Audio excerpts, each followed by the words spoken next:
ఆ సబ్జెక్ట్ ఆ ఇష్యూలో ఆయన వర్డింగ్ అలా వచ్చింది అంతే మీకు తెలివి లేదు అనే ఉద్దేశం మీకంటే ఆయన ప్రజాప్రతినిధిగా ఎమ్మెల్సీగా ఏ రకంగా చూసినా కూడా ఉండొచ్చు. కళ్యాణ్ గారు ఇప్పుడు ప్రజాప్రతినిధిగా ఉండొచ్చు, ఏదైనా ముఖ్యమంత్రి కావచ్చు, ఏదైనా కావచ్చు. చదువులో మేమేం తక్కువ కాదు. మా యొక్క సామాజిక నేపథ్యం వాళ్ళతో పోలిస్తే చాలా చిన్న నేపథ్యంకి వెళ్ళి వచ్చినాం. అచ్చంపేట అనేటువంటి ఒక మారుమూల ప్రాంతం.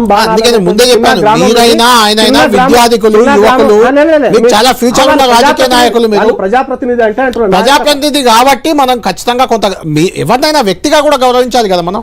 సార్ కళ్యాణ్ నేను ప్రొలాంగ్ చేయడం నా ఉద్దేశం కాదు. నేను జనరల్ గా మీకు విషయం చెప్తాను, ఇక్కడ క్లోజ్ చేద్దామని చెప్తున్నా. నేనేమంటున్నా అంటే వారు ప్రజాప్రతినిధి అనేటువంటి మాట మాట్లాడినప్పుడు నా యొక్క సామాజిక నేపథ్యాన్ని కూడా నేను చూసుకోవాలి. నా యొక్క సామాజిక నేపథ్యం చాలా చిన్న సామాజిక నేపథ్యం నుండి వచ్చిన ఉస్మానియా యూనివర్సిటీ లాంటి ప్రతిష్ఠిత ఒక యూనివర్సిటీలో నేను PhD చదువుకున్నా. చరణ్ కౌశిక్ మేము అందరం కలిసి చదువుకున్నాం. తర్వాత విద్యార్థి ఉద్యమాలలో మాకంటే కంపేర్ చేసినప్పుడు వీళ్ళు ఎక్కడ లేరు. మేము ఉద్యమాలు చేస్తున్న రోజు ఎవరు ఎక్కడ లేరు కళ్యాణ్ గారు. సరే వాళ్ళు యొక్క అధికార పార్టీలో ఉన్నారు, వాళ్ళ పార్టీ స్ట్రాంగ్ గా ఉంది కాబట్టి ఇక్కడ వాళ్ళు ప్రజాప్రతినిధులు కావచ్చు. మేము శ్రీనివాస్ గారు, కేసీఆర్ బీఆర్ఎస్ పార్టీ పెట్టినప్పుడు తెలంగాణ ఉద్యమం ప్రారంభించినప్పుడు రేవంత్ రెడ్డి గారు ఎక్కడున్నారు? ఇప్పుడు ఆయన ముఖ్యమంత్రి, మనం గౌరవించాల్సిందే. ఆయన లేరు కాబట్టి పట్టించుకోను. అది కేసీఆర్ అంటే కేసీఆర్ గద్దె దించారు ముఖ్యమంత్రి. రేవంత్ రెడ్డి గారు కేసీఆర్ గద్దె దించాడు కాబట్టి అది వదిలేదు. ఆ రకంగా చూసుకున్నప్పుడు ఎవరికి ఎక్కువ కాదు, ఎవరెవరికి తక్కువ కాదు. నీ టైం కలిసి వచ్చినప్పుడు నేను పెద్దగా అది విషయం కాదు, అది పెద్ద విషయం కాదు. కాకపోతే ఏ ఒక్క గెస్ట్ నైనా తోటి ప్యానలిస్ట్ ను మనం కించపరచాల్సిందే నా యొక్క ఉద్దేశం. నిజంగా నా వైపు నుండి కూడా అట్లా వచ్చిందని నేను అనుకుని నేను కూడా రివైండ్ చేసి చూసుకుంటాను. నేను కూడా ఎందుకంటే నా వైపు కూడా పొరపాటు జరిగిందో నేను కూడా చూసుకోవాలి.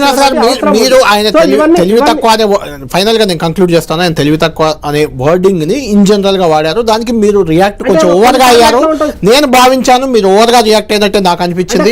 అందుకోసం వెంకట్ కంటిన్యూ చేసి మిమ్మల్ని కొద్దిసేపు ఇప్పుడు తప్పు చేశారని మిమ్మల్ని కూడా అనట్లేదు కదా. జనరల్ గా ఎట్లా చెప్తానంటే ఒక్కొక్క పదాలు తెలుగు పదంలోని ఒకటే పదము తెలంగాణలో ఒక దగ్గర ఇంకొక రకంగా ఉంటది, ఇంకో దగ్గర ఆదిలాబాద్ లో ఒక రకంగా ఉంటది, ఇక్కడ ఒకటి అమ్మ మొగుడు అన్న ఒకటే, నీ అమ్మ మొగుడు ఎక్కడ ఉన్నారా అన్న ఒకటే, లేకపోతే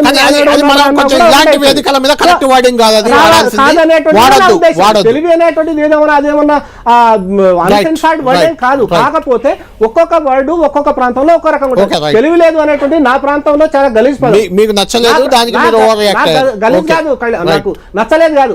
నా ప్రాంతంలో తెలివి లేదు అనేటువంటిది దేనికి పనికిమాలినోడు అనేటువంటి దానికి మరి నేను దాన్ని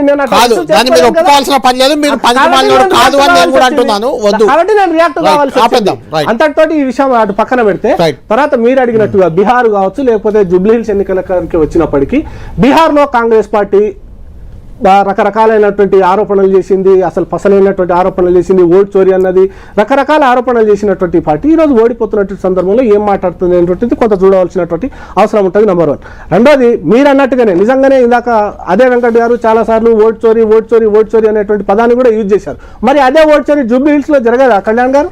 మరి ఇక్కడ కూడా కాంగ్రెస్ పార్టీ ఓటు చోరీతోటే గెలిచిందని నేను ఆరోపిస్తే దానికి సమాధానం చరణ్ కౌశిక్ గారు ఆరోపించారు కదా, అంతే అంటున్నా కదా. మరి నిజంగానే మీరు ఇక్కడ ఓటు చోరీతో గెలిచినట్టు ఒక్క నిమిషం. దాంతో పాటు నేను ఇందాక కూడా చెప్పా, రాష్ట్ర ముఖ్యమంత్రి గారే రకరకాలుగా ఓటర్లను భయభ్రాంతులకు గురి చేసేటువంటి స్టేట్మెంట్లు ఇచ్చారు కదా ప్రచారంలో. మీ యొక్క రేషన్ కార్డులు కట్ చేస్తాం, ఫ్రీ బస్సు కట్ చేస్తాం, పెన్షన్లు కట్ చేస్తాం అని మాట్లాడారు కదా. మరి ఇది కూడా ఓటు చోరీ కిందకే దీన్ని కన్సిడర్ చేయొచ్చు కదా.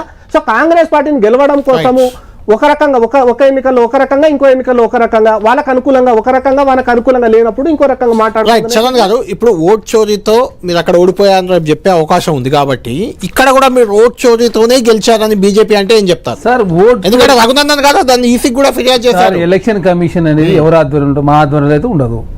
అవునా కదా? మా ఆధ్వర్యంలో కేంద్ర ప్రభుత్వం ఆధ్వర్యం ఉంటుంది. మేము ఇక్కడ ఏం చెప్తా ఉన్నాం, హర్యానాకు సంబంధించి కూడా మన రాహుల్ గాంధీ గారు చాలా స్పష్టంగా చెప్పింది. ఏం చెప్పిండు? 25 లక్షల ఓటు ఎంపీ ఎలక్షన్లకు, ఎమ్మెల్యే ఎలక్షన్లు పెరిగినాయి. ఈ పెరిగిన ఓట్లలో 25 లక్షల ఓట్లలో 9 లక్షలు సార్ అదే చెప్తాం, అదే వస్తుంది సార్. ఇక్కడ ఉత్తరప్రదేశ్, హర్యానా 2 చోట్ల ఓట్లున్న వాళ్ళు 50,000 మంది ఉన్నారు. అదే కాకుండా హర్యానాలో 5,21,000 ఓట్లు ఉత్తరప్రదేశ్ వాళ్ళు వచ్చి నమోదు చేసుకుని ఓడిపోయింది 1,12,000 తోటి. చాలా స్పష్టంగా అక్కడ 1,12,000 అంటే 9 లక్షల ఓట్లు హర్యానా, ఉత్తరప్రదేశ్లో హర్యానా నమోదు చేసుకున్నది. ప్రధానంగా కాంగ్రెస్ పార్టీ నష్టం జరిగింది. మహదేవ్పూర్ సంబంధించి బెంగళూరు సెంట్రల్ కావచ్చు, తర్వాత హర్యానాలో ఏదైతే కోటి ఓట్లు పెరిగినాయో ఇప్పుడు బీహార్ సంబంధించి కూడా ఎన్ని ఓట్లు తీసేసారు? దాదాపు 60 లక్షల ఓట్లు తీసేసారు. దాదాపు 12 లక్షల ఓట్లు పెరిగిన దాదాపు 52 లక్షల 21 లక్షల